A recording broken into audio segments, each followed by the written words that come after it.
I'm Kelly Cervantes, and this is Seizing Life, a bi-weekly podcast produced by Cure Epilepsy.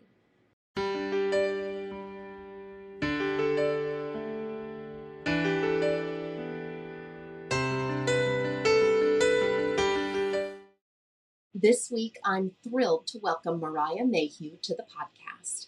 Mariah was diagnosed with epilepsy at 7 years old and experienced both absence and tonic-clonic seizures for most of her childhood and adolescence. During that time, Mariah hid her diagnosis from peers, friends, and teachers. But at the age of 17, a school assignment sparked Mariah's desire to go public with her diagnosis and become a vigorous and creative advocate for epilepsy awareness and education.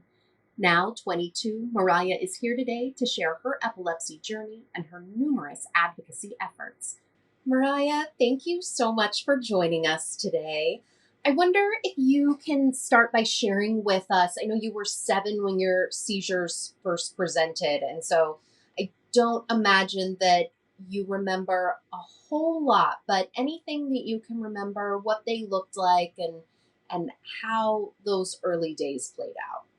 Yeah, obviously, as you said, I was 7, so I was really young. I honestly don't really remember a life before epilepsy, but I can remember sitting in my pediatrician's office because that's where we went first. And my pediatrician saying to my parents, she said, I think you need to take Mariah to Children's Hospital because I think this is epilepsy. And I just burst into tears because the hospital just seemed so big and so scary. And I honestly thought, like, oh my gosh, I'm gonna die.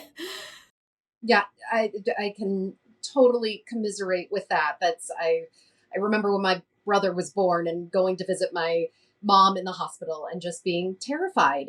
They're scary places when you're little, and and then when you're given a word like epilepsy that, I what was explained to you about your diagnosis. So honestly, not much, which looking back to me is a little bit strange as an advocate and as someone that works with children with epilepsy.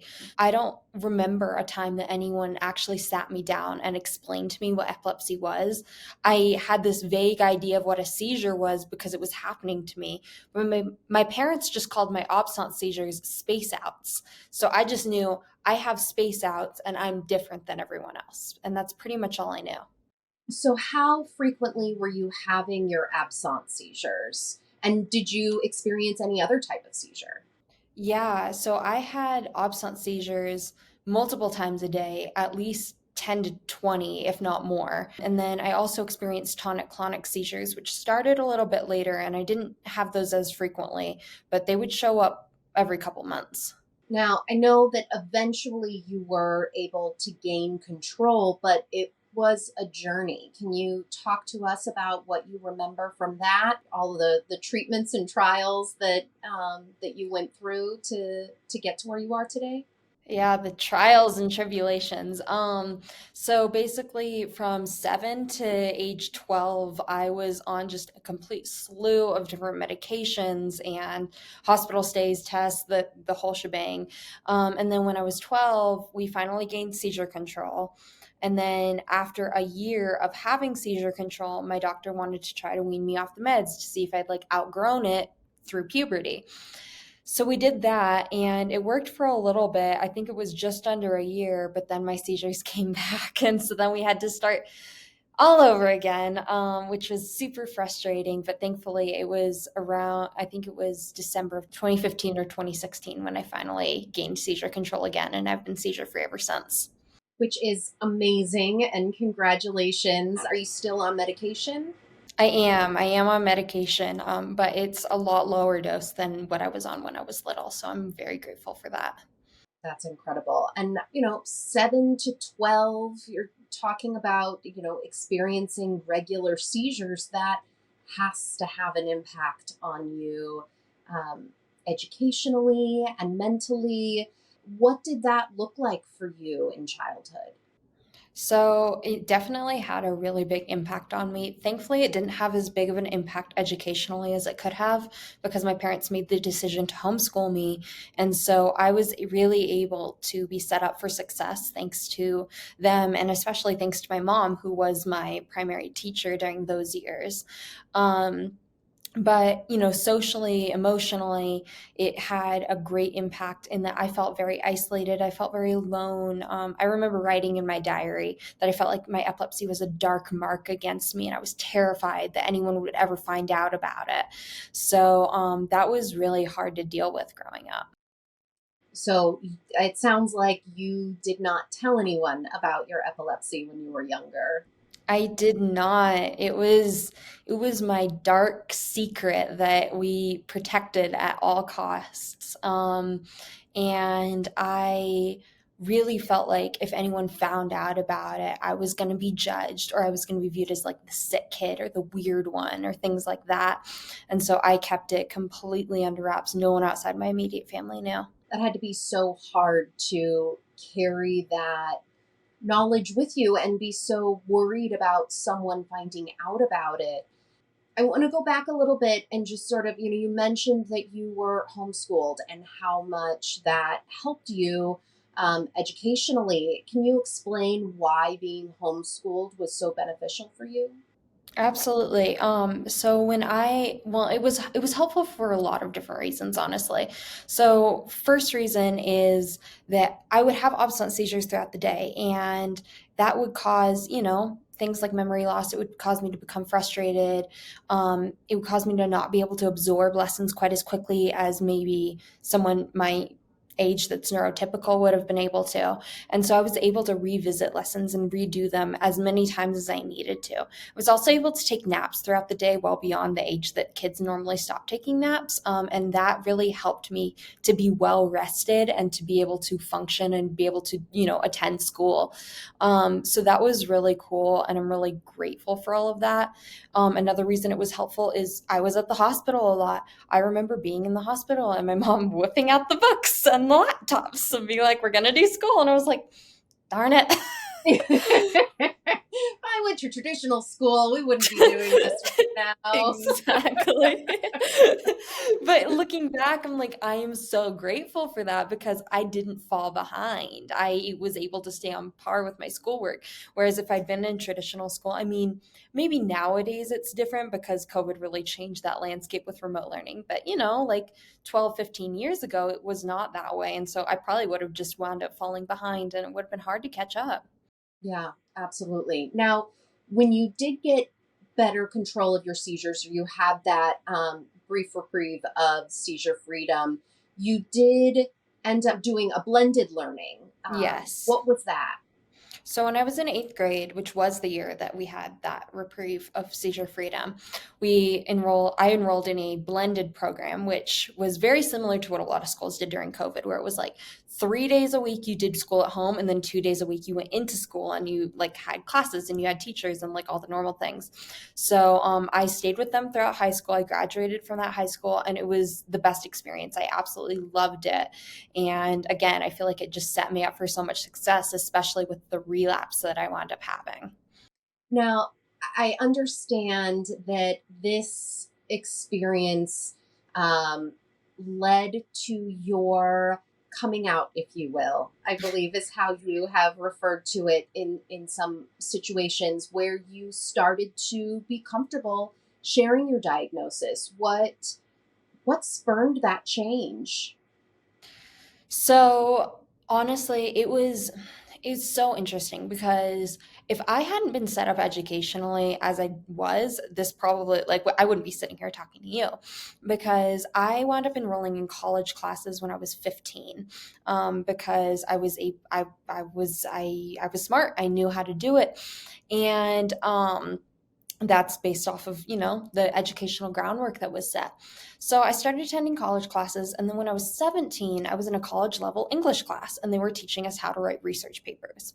At the same time, I was in a CNA class to get certified as a CNA, and we in the CNA class we were on the unit learning about epilepsy and seizure care. And that's one of the first times I'd ever really heard epilepsy discussed outside the hospital. And it was starting to make me curious about my own condition. So then when I was in this English class and we were assigned this research paper, the prompt was write a paper that interests you, like about something that interests you, but that you know almost nothing about. And the point was to teach us how to research things. So I was like, I'm going to research childhood epilepsy because I'm interested in it.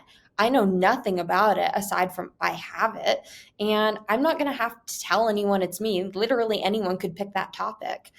But when I started writing that paper, I learned, like, for the first time, that I wasn't alone and that there were so many kids out there struggling. There were so many kids that, felt so lost and alone and ashamed of their condition, just as I was. And I just remember this feeling of wanting to, like, crawl through the computer screen and like hug them because I wanted them to know that they weren't alone. And, it was frustrating me because I'd grown up around like the whole campaign of like breast cancer awareness and, Alzheimer's awareness and all these different things, which are really important. But I'd never seen anything for epilepsy. So it was making me so upset. Like, why isn't anyone doing anything about this? And then I kind of came to the realization that if you're that upset about it, you should do something about I like that. You're a girl after my own heart. Hi, this is Brandon from Cure Epilepsy. Since 1998, Cure Epilepsy has raised over $90 million to fund more than 280 epilepsy research grants in 17 countries. Learn what you can do to support epilepsy research by going to cureepilepsy.org. Now back to Seizing Life. So, Mariah, I want to get into all of the different ways that you have become an epilepsy advocate. But before you could do any of these activities, you had to tell your friends and people outside of your family about your epilepsy. How was that received?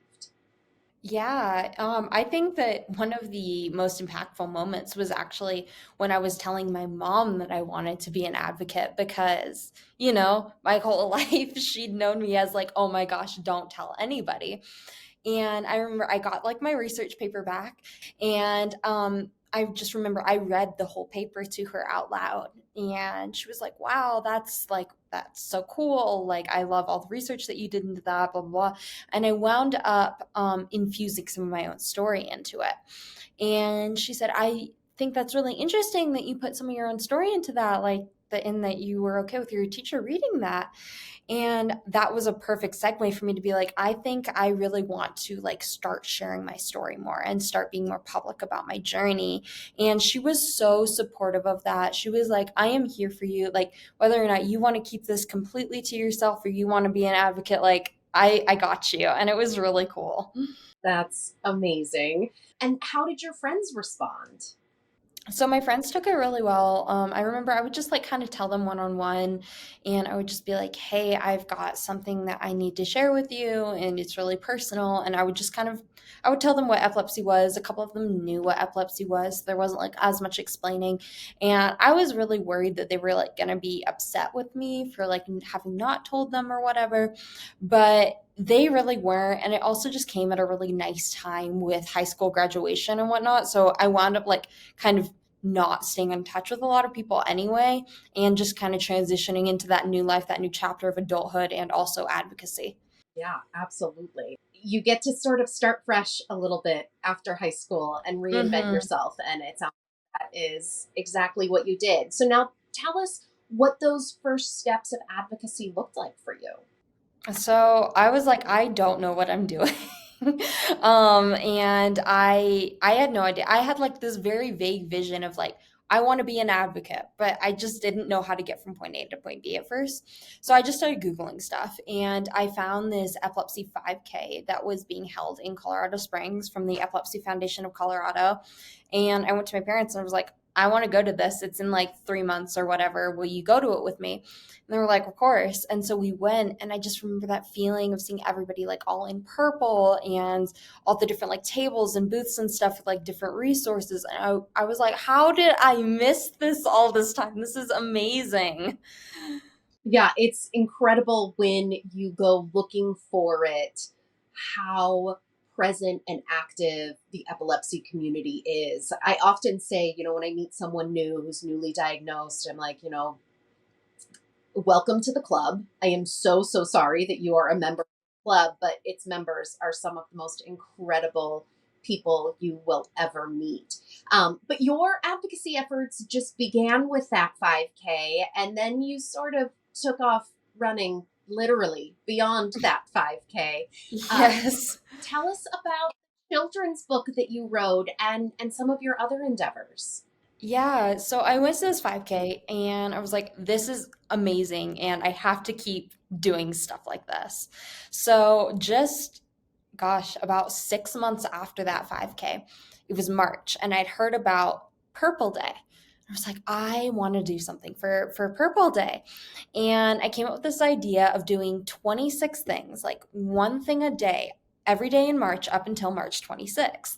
And one thing to spread epilepsy awareness. So, like I made a bunch of little purple ribbons and I passed them out to like businesses, and I hosted like a little babysitting event where like parents could come drop off their kids, donate like $50 for the evening. I'd watch their kids, and then the money would go to the foundation, stuff like that.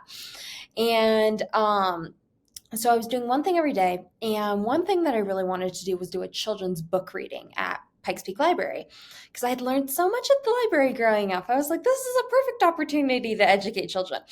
But when I was preparing for this event, I was looking it up on our library's database, like children's books about epilepsy, and there was none. So I was like, okay, like I'm not surprised, but mildly frustrating. So I hop over to Amazon, Barnes and Noble, all the big ones, and I look up children's books about epilepsy. And the only ones I could find were about little boy protagonists that had tonic-clonic seizures. And I was like, I'm a girl that grew up primarily with absence seizures, and that's one that's a lot less talked about. So why is there no educational resources on this? And just like I did when I wrote my research paper initially, I was like, okay, if you're frustrated about it, you got to do something about it. And so I decided to write my own children's book about epilepsy, featuring a little girl with absence seizures. That's incredible. And what is it called? And where can people get it? It's called Mimi, A Story About Absence Seizures, and you can get it on Amazon, Barnes and Noble, my own website. There's a couple of like little independent bookstores that sell it. That's amazing. Congratulations. No small feat to write your own book, I know. And then you decided to take your advocacy platform even further when you were crowned Miss El Paso. Tell us about that. Miss El Paso County, is that right? Yes, so that's the county that I live in, is El Paso County. A lot of people think I live in Texas. I do not. I live in Colorado. Um, yes, so I decided to run for Miss El Paso County because I heard that, there's like a lot of stigma around pageants and around like, oh, it's literally just based off of your looks. It's a beauty pageant. But, like the Miss America organization, particularly like post 2018, really like has been working hard to change that narrative. And they implemented this thing called like the social impact initiative. And you had to like come up with a really good social impact initiative. You had to do a ton of work in your community. And that's the primary thing that they were basing this all off of. So I won the title of Miss El Paso County. And I actually just wrapped up my year as Miss El Paso County. And it was a really amazing experience. I got to travel so much. I got to do so many events and spread so much epilepsy awareness and compete for Miss Colorado, which was really cool, and talk about it on the Miss Colorado stage. That's incredible. And tell us the name of the initiative that you worked on. Yeah, so the initiative was called Dream. So it was dedicated to raising epilepsy awareness in media encompassing books, literature, songwriting, movies, anything, to provide further representation. I love that. And so, which sort of pulls into the way that you want to direct your epilepsy advocacy moving forward through media. You've done the book, you've done the pageant. What is next for you in terms of raising that awareness in media? So there's definitely a lot that is next. Like one thing is that when I wrote this children's book, um, it actually caught the attention of some pretty big organizations, and it won the 2020 Reading is Fundamental Children's Book of the Year. And then from that, there is an organization called the Storyteller Foundation that contacted me, and they said, "Hey, we love your book. We love where you're going with this. Why don't you come out and we're gonna all go on basically like this big cruise networking event thing. So why don't you come out to Florida and do that with us?" This was 2 weeks before COVID, by the way. Oh my God. So like I had just started hearing about COVID on the news, but I was like, oh, whatever, like the news flavor of the week, it'll be gone by the time I get back. So I go on this cruise and I come back and the world's shutting down. Thank goodness you were able to get off the boat. That's what my mom said because she went with me. She was like, I am stunned we didn't get stuck. But anyway, it was so cool. I got to meet so many amazing people. Like the writer of Sleepless in Seattle became one of my mentors, former president of Paramount Pictures and Walt Disney Studios, just all these like really, really incredible people were reading my book and really like telling me like, hey, I think that this is something that really needs to be shared with the world on a bigger scale. So I'm still working with them, and we are in the talks of getting an agent attached to my next book, which is a novel that I've written for young adults. And it's like a dystopian thriller novel. Like it's not like the children's book, which its primary goal was to educate. This is fun. It's just for people to read, but the main protagonist has epilepsy. And that's what I wanted from it. I wanted it to be a story anyone can just enjoy on its own, but also showcase a disabled character at the forefront. Absolutely. It's about that awareness and about normalizing and bringing that attention through traditional media forms, I think is going to uh, make such a strong impact. And I am so grateful that someone like you has taken that task on. So, Mariah, tell us what your life looks like now. So my life now is a combination of things being pretty normal and also some really exciting things. I'm living on my own, which is super exciting. Especially as a person with epilepsy, I know I'm so blessed to be able to live independently. I work a full-time job in social media management, and I also run a freelancing business for social media management. My days are just full of lessons for singing, songwriting, dancing, and also advocacy events. So I lead a pretty packed life, but I'm very grateful for it. It sounds like you're just a little bit busy, which I love. As someone who lived with epilepsy for most of her childhood, what would you want to tell other children out there and their parents? I want to tell them that it does not have to define who you are, and you can like literally do anything that you want to do.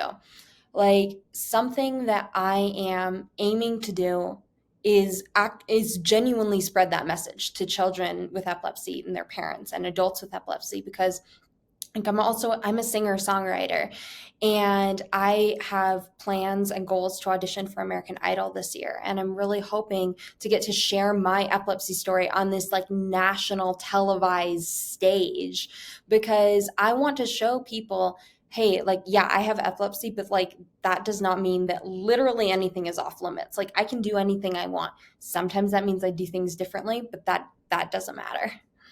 You are so confident and comfortable talking about your diagnosis now. And I wonder if you can give some advice to other teens to be able to have that same confidence and comfortability that you do. Yeah, absolutely. So for me, it's just, I realized that once I stopped hiding who I am, it's like a complete weight got lifted off my shoulders. And so if you're a teen or a young adult with epilepsy, I know that there is really only one thing that kind of matters during that train, like that period in your life. You just want to fit in. And the important thing to realize is that we all have something. Like we all have something that makes us different, unique. We all have struggles. We all have things that we're carrying. And when we start talking about those things that we're carrying and we share that with others, they suddenly feel less alone. And we can build this amazing community that can uplift each other. And so now all of a sudden, instead of all of us shouldering this alone, we feel lighter and we're together. So it's like a win-win.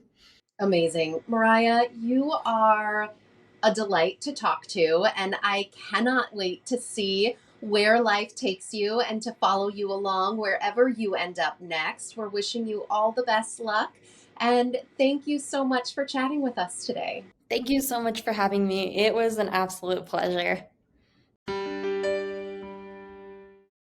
Thank you, Mariah, for sharing your story and for all of the advocacy work you've done and continue to do to raise awareness and knowledge around epilepsy. We'll keep an eye out for your novel and can't wait to see what other great things are in your future.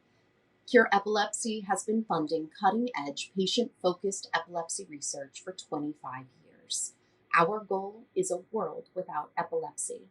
If you would like to help us achieve that goal, please visit cureepilepsy.org/donate. Cure Epilepsy, inspiring hope and delivering impact. Thank you.